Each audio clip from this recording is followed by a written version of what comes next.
real sketchy. So we just picking it up. I'm gonna pull forward. You don't want me to hammer down?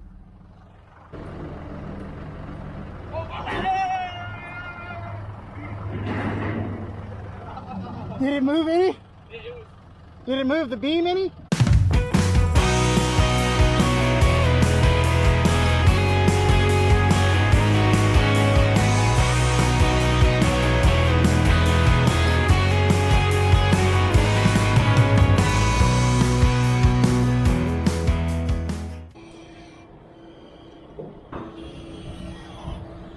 Looks like a relatively new trailer. Yeah, it's pretty good. We got to pay attention.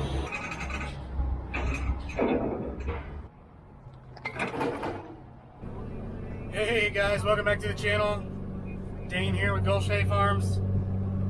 And you just saw me loading some big old I-beams up. So last video you saw us setting poles and whatnot. And originally I thought I wanted to do a gable.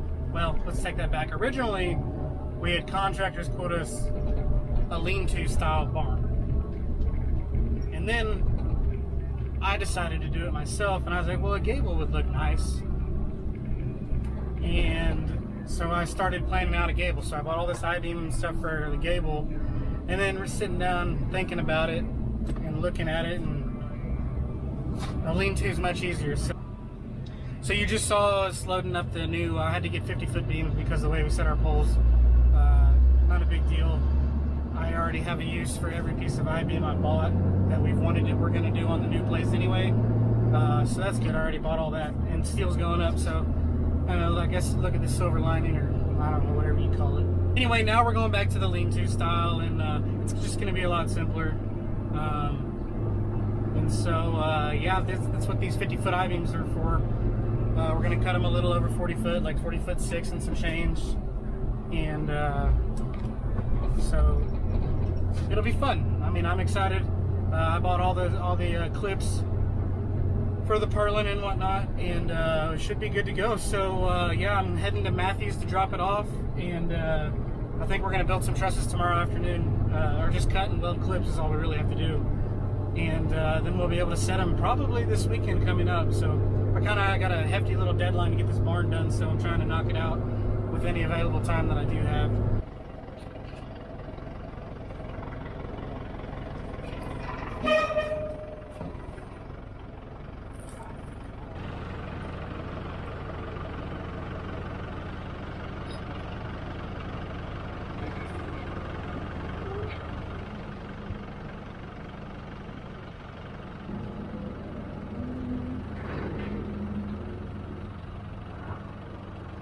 Oh, you smell that clutch?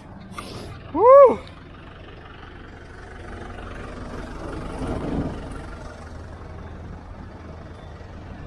Well, we got them done here.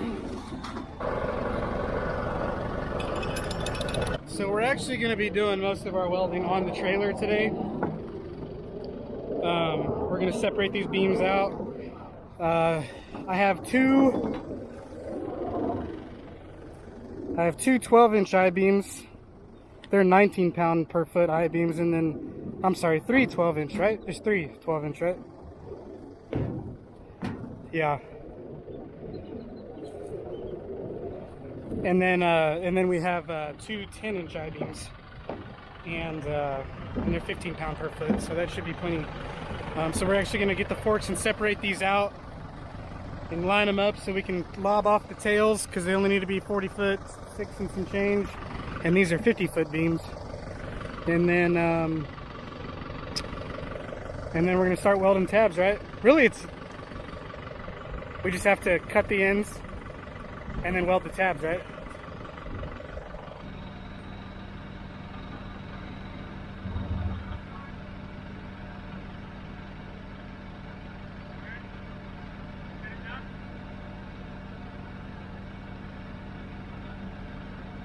There they are, all 5 beams laid out for us. So we're going to pick a side and just weld all the tabs every 4 feet for the purlins. And then of course our barn's actually 40 foot 5 inches long. And so we're actually going to lob 10 feet off, probably about right in this ballpark. And anyway, should be pretty fun. pretty fun, I would imagine. Okie dokie smokies, we are working on our first 10-inch I-beam. This is the top. We've marked every 4 foot for our purlin spacing, and Matthew's about to do the final cut. Why? I thought it was 12 inch.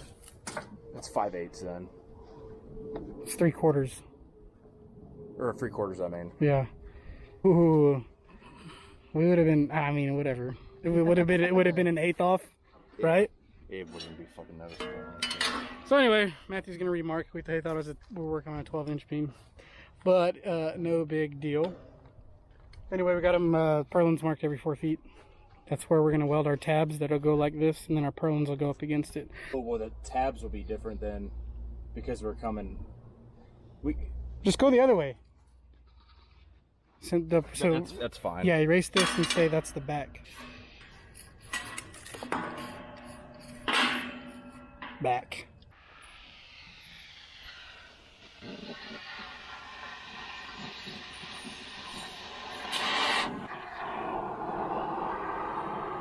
May shoot some sparks at you.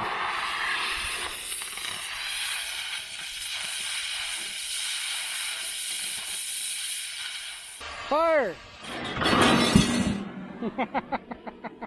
There you go. see the slide. Nicely done, Matthew. All right, good morning, folks. We're out here at Matthew's again today, finishing up these trusses, the final welds and cut. He's welding on the end plates, which I am cutting out right now. They're for this end, so we're gonna come back here and get these elevated so we can cut the correct pitch, so that when they're hung, this edge here will be perpendicular to the ground. We're gonna take these off. We don't need those. We're gonna actually just weld all the way up the front of this I-beam to cover it up and then have the purlin here. I was a little worried because pretend this clip is right here. The purlin's gonna sit here, but the tin is gonna mount to this side. So I was a little worried about having this 1/4 inch wave right here in the tin, but everybody puts these clips on the edge, and it seems easier when you actually go to hang them. So that's what we're gonna go ahead and do. So we're gonna knock those off and call it good. He's right now just welding all the way up and down that beam, the final clips. And I'm gonna go ahead over here, and we've got another section, I believe, I hope, of a 1/4 inch plate, or flat, so we can go ahead and cut the ends. So anyway, I did cut those a little long. I actually made them 8 inches to the top, which is how tall the purlin is. I'm actually gonna make these a little shorter just so it's easier to weld.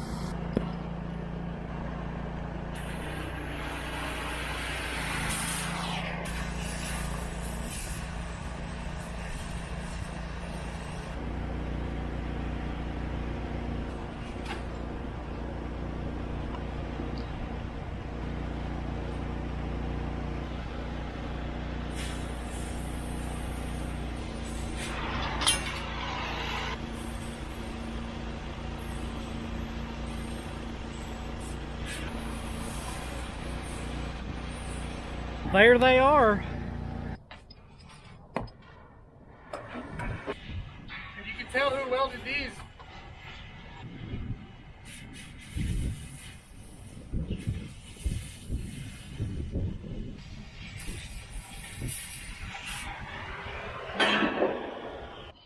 Okay, dude, cut the old flanges off. Got into the beam a little bit there, but it'll be all right. And I cut the other two on over there. Matthew straightened out some flanges that pulled when he welded, and now I think, what did we decide?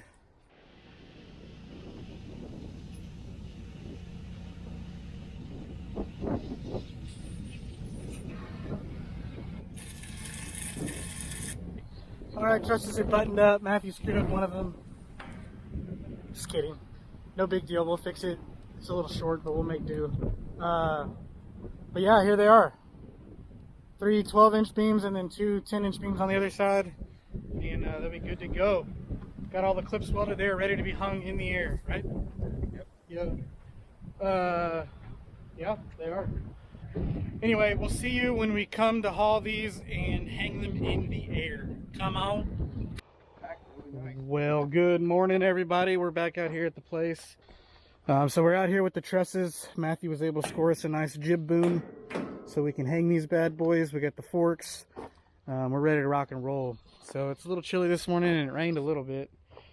Granted, the ground needs it and it's not even muddy. You can hardly tell it rained. But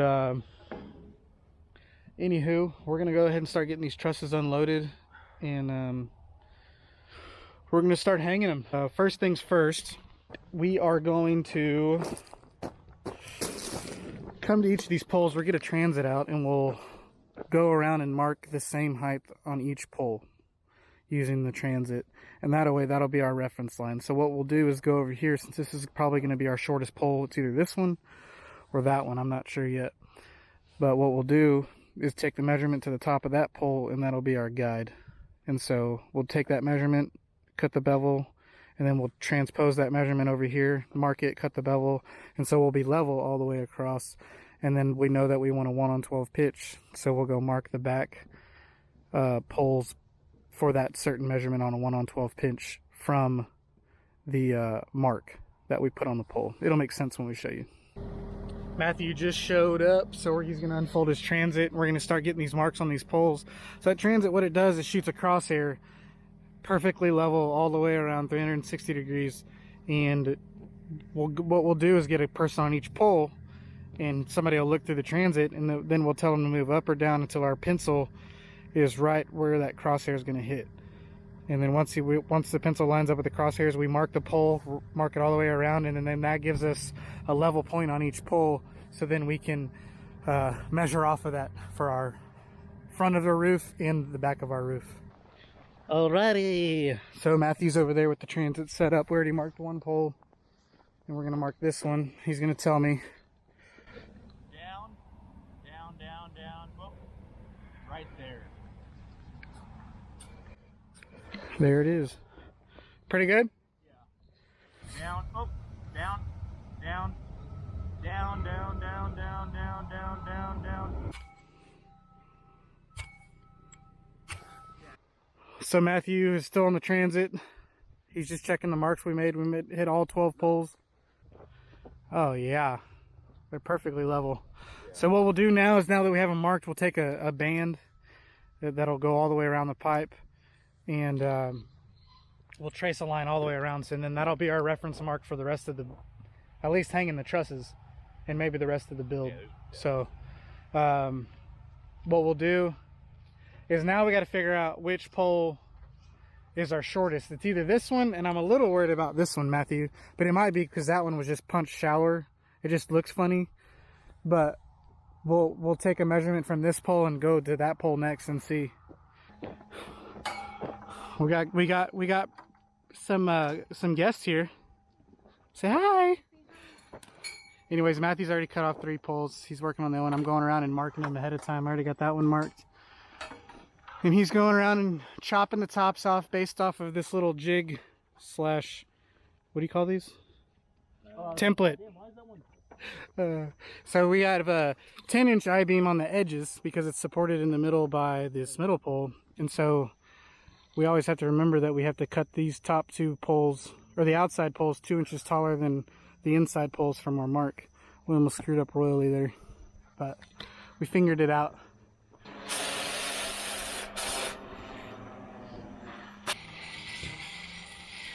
Is this your good side?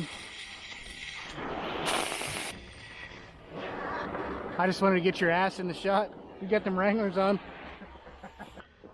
So I'm done marking. That was my last pole to mark, and Matthew's quickly caught up.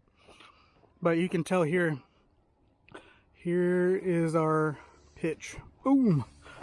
And so this pole's probably, oh, let's go stand next to it. Almost 9 foot out of the, over 9 foot out of the ground. Oh yeah, and these are pretty tall. You're gonna have no clearance issues back here. Yeah, I think 20. You're doing a great job. Need some help? Oh, no.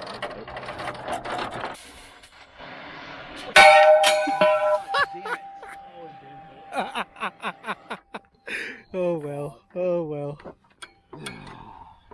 Hang on, stay there, stay there. How's that? Need a little more to cut off before I pushed it. That's good though. Is it bent still? Pretty good. Good enough. No worse than the other one, right? No. Yeah, okay.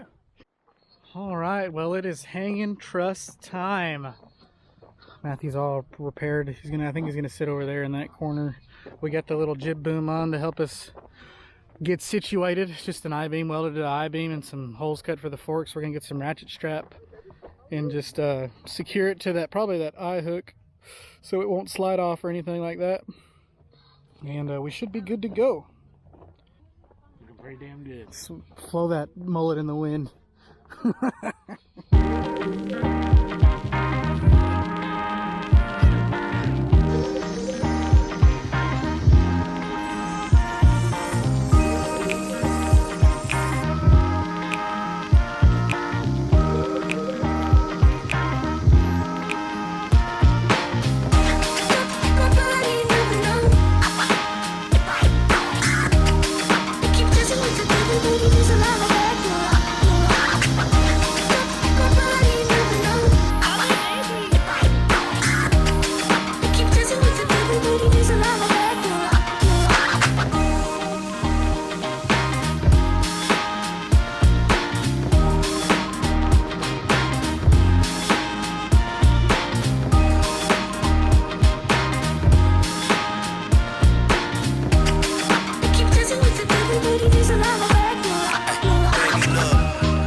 My wife had a wonderful question. She asked why these 3 center trusses don't need a center pole.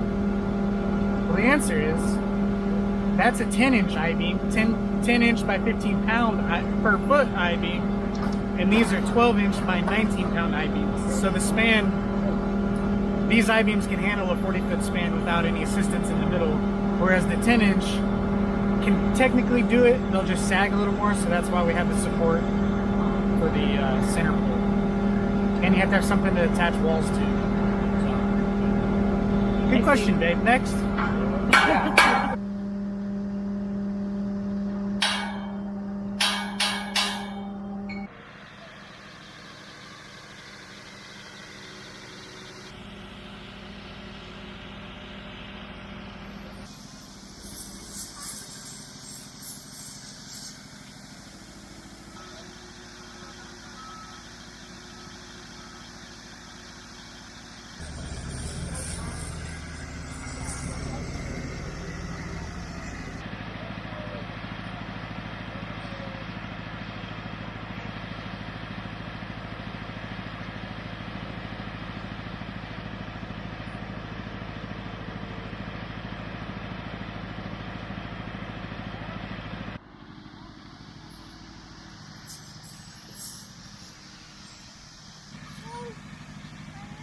You having fun?